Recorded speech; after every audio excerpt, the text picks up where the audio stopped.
Hello, my name is Theo Felger, and I'm a junior at the Lincoln Academy, and I intern at the Welty Environmental Center.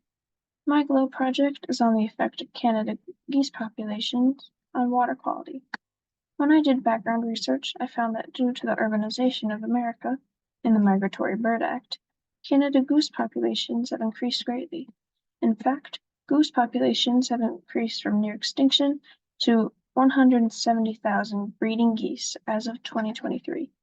This relates to water quality because Canada goose feces can introduce nitrates to the water and further lower the water pH.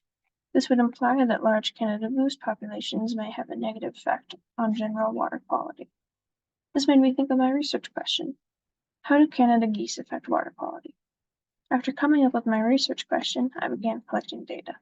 I surveyed 4 sites from October through November 2023 to find the difference in water quality, from sites with geese present and a control site without geese. At each site, we looked at the amount of geese present, water pH, water turbidity, and soil pH. For finding the amount of geese, we counted the visible geese in the area.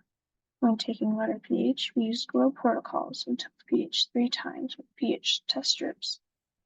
Later on, these were averaged to find an overall water pH. When taking water turbidity, I filled a turbidity tube with water and looked for the Secchi disc at the bottom, releasing water until the disc was visible. We reported inverted values, which were calculated by subtracting the measured value in centimeters from 100 centimeters, which was the maximum measurement on the turbidity tube. This made our interpretation of the turbidity less confusing, as higher values usually indicate lower turbidity on the turbidity tube. When taking soil pH, we used GLOW protocols and collected 2 samples of dirt from the site, then mixed it with an equal amount of water and tested the supernatant pH. These tests were done at each site up to 4 times per site.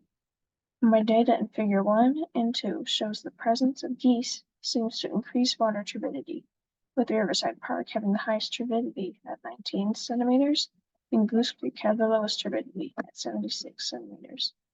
As shown in Table 1, I also found that water with geese present had lower water pH.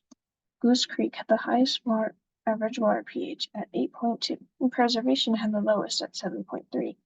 Soil pH didn't have a substantial difference between sites. Something of note are that Riverside Park has fountains, which may have increased the site's turbidity, and Goose Creek had 1 more test day than other sites. The difference in turbidity makes sense, as the higher turbidity, the more particles are floating in the water. Geese presence would increase this as they would disturb the water. But the water pH is also interesting, as it has been found that waterfowl feces may lower water pH.